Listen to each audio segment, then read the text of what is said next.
It is now my unique pleasure to introduce Judy Woodruff, an icon of U.S. journalism. An accomplished broadcast journalist, she is the anchor and managing editor of the PBS NewsHour. She has covered politics and other news for more than 4 decades at CNN, NBC, and PBS. A pioneering woman in journalism, Woodruff is a founding co-chair of the International Women's Media Foundation, an organization dedicated to promoting and encouraging women in communications industries worldwide. Ladies and gentlemen, Judy Woodruff.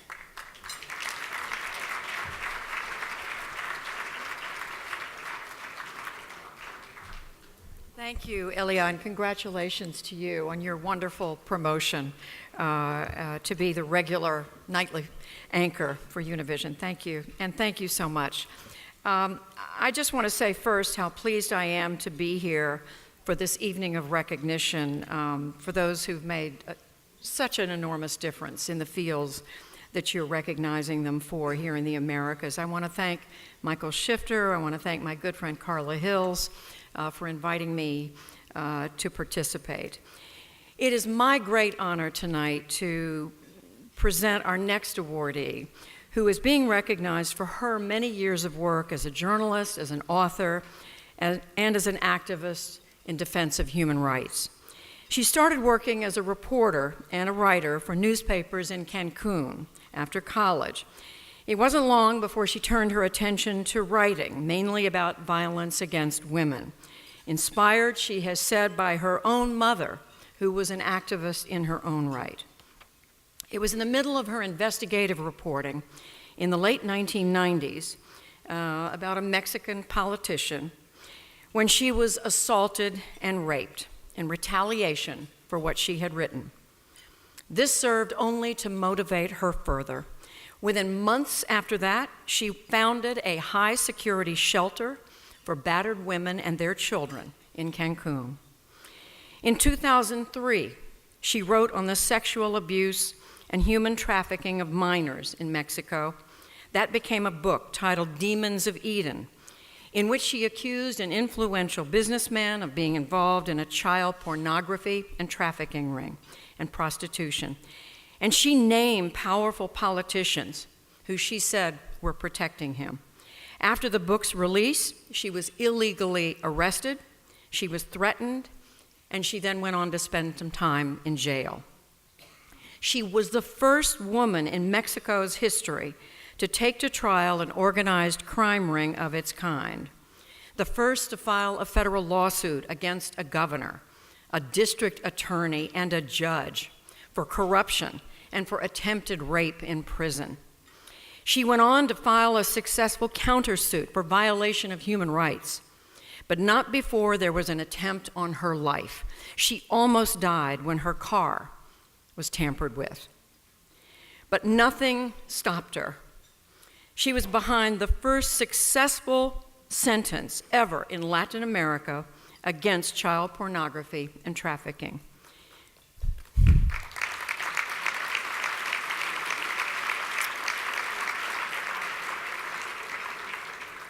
Her life has been repeatedly threatened, even as she has continued to write about and to work on the human rights of women and children.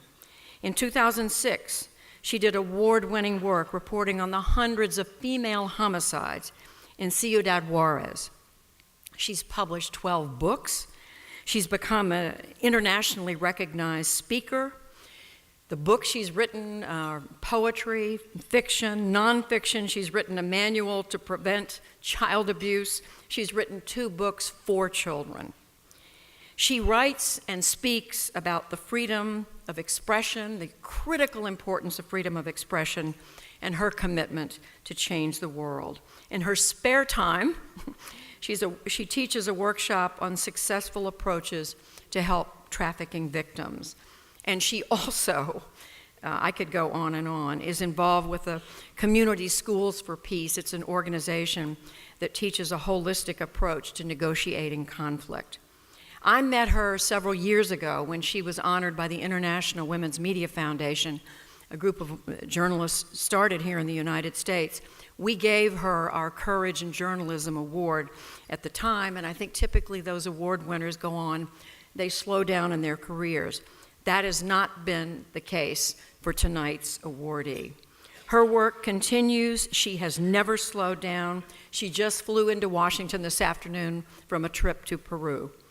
She has shone a light into some of the darkest corners of life in her home country and throughout the Americas, showing courage in speaking up for and defending human rights time and again. And she has taken that message and she's applied it around the world.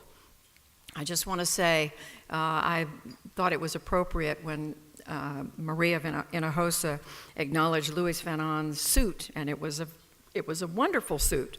We all admired it. I want to say that our honoree tonight is wearing a very special dress.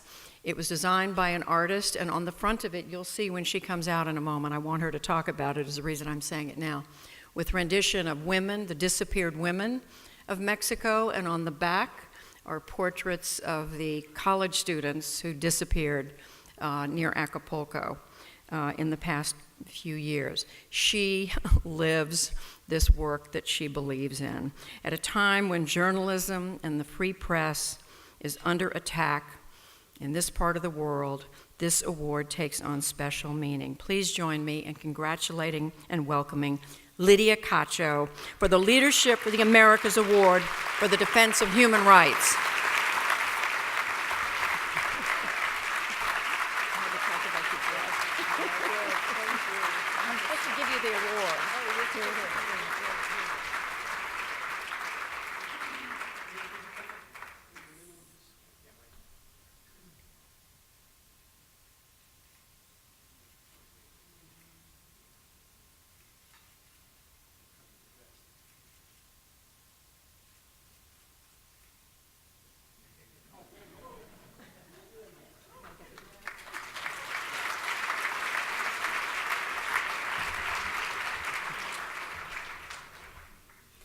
Thank you so much. I appreciate the invitation, especially tonight in Washington, where dialogue is not necessarily the it thing lately.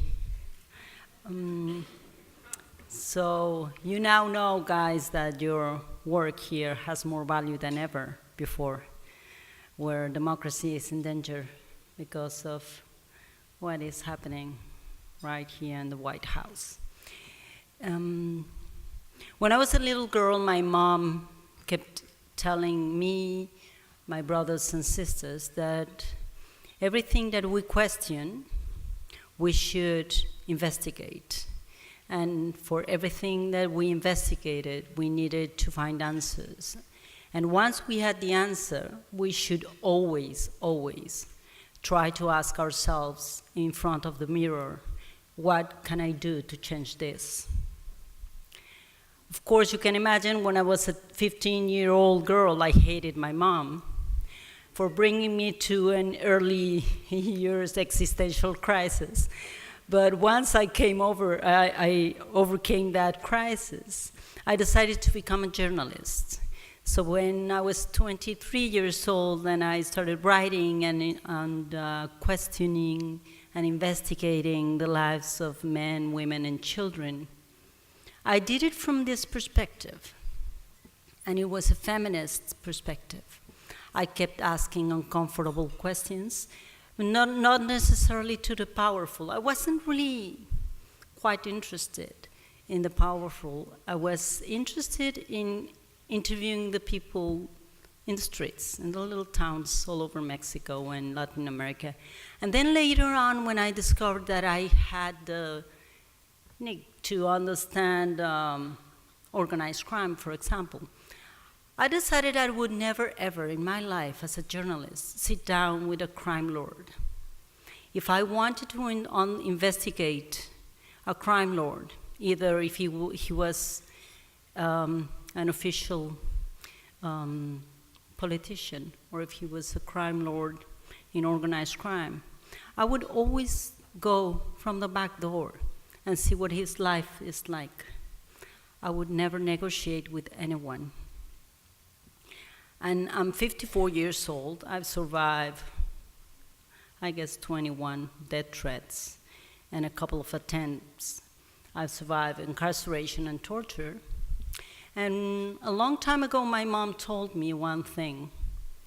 When I was desperate, I was in a hospital, I wanted to just leave journalism and say, I'm gonna quit this world is full of shit, and one day Donald Trump is gonna win the elections, this is the worst thing that can ever happen in the world.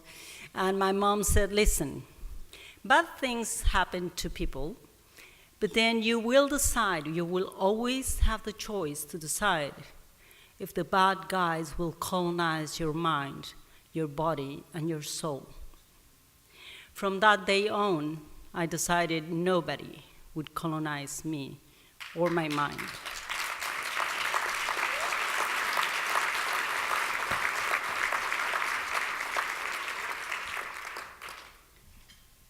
I've been interviewing children for a long, long time all over the world to try to understand why human trafficking is all about. I know that 71% of all human trafficking victims around the world are women and girls. And we all know that this is a crime that is increasing all over the world. Right now, in the recent events with the actresses and the beautiful women, especially in the United States, are speaking about sexual harassment. We are now discovering there is another side of the world that we haven't been speaking about. Women have been talking about violence. Some men have been talking about violence, but a lot of men have been creating wars. Wars for everything. Now, when I've been interviewing children all over Latin America, and I ask them, what are you afraid of? Most kids are telling me they are afraid of war. And when I ask them why, they say there is this guy up north in the back, in the backyard of Mexico, in a country called the United States of America. And this guy is saying that he wants to declare war to everyone. And I asked these kids from 10 to 13 years old on video, what would they do about that? And they said, we need to talk to adults and let them know that this is wrong. We need them to understand they cannot, shall not, and should never rob us of the right of a future. I went to Colombia the day before the election of the voting for the peace, when they voted against peace the first time. And I interviewed children from Barranquilla, near the site where all the narco lords used to take all the kids away. And I asked first I was with my friends, of course, the journalists and the politicians and all these people who were for peace, and my peace teachers and peace educators all over Colombia that are amazing, wonderful people. And I asked them if they were gonna win, and everyone was sure they would. And I went to this little school in Barranquilla, and I asked 10-year-old kids on tape if they would vote for peace. And all of the kids said, nah, the adults will make a mess of it. They won't vote yes. I said, really, why? And they said, they don't get it. They still don't get it. They have no possibility of having a dialogue, a real dialogue. They don't know how to see it with the kids they don't like.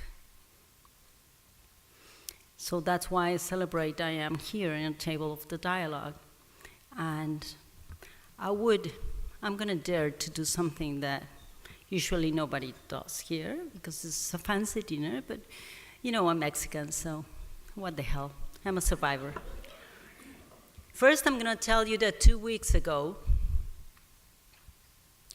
my lawyer called me to tell me that the police commander that tortured me for 24 hours for writing a book about child pornography that took the criminal gang leader to be sentenced and to jail for the first time in Mexico, that policeman really enjoyed torturing me because he was part of this male-dominant culture that thinks that women should never, ever speak up, and we should never smile while we do it, and we should never be empowered while we do it, and we should never defend others because this is not our place.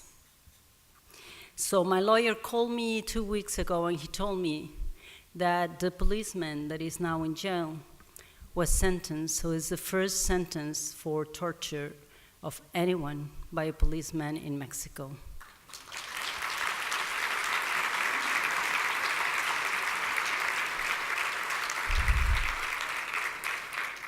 Having said that, I have to say that I forgave my torturer a long, long time ago because, I have other things to do with my life, including love and drinking tequila and loving my partners.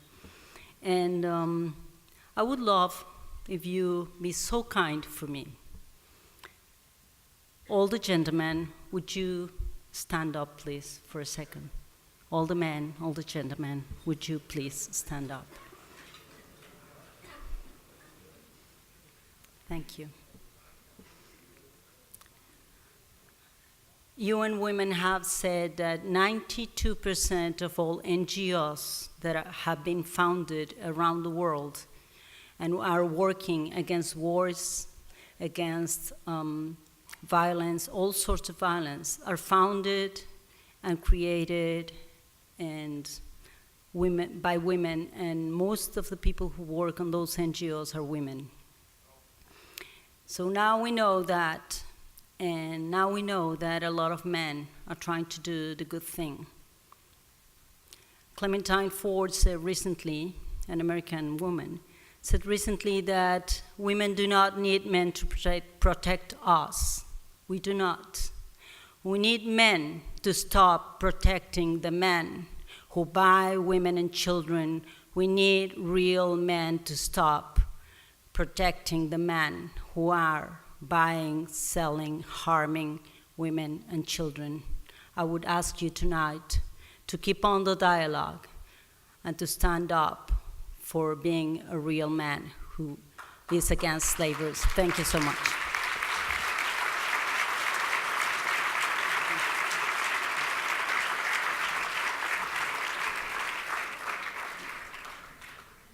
Thank you.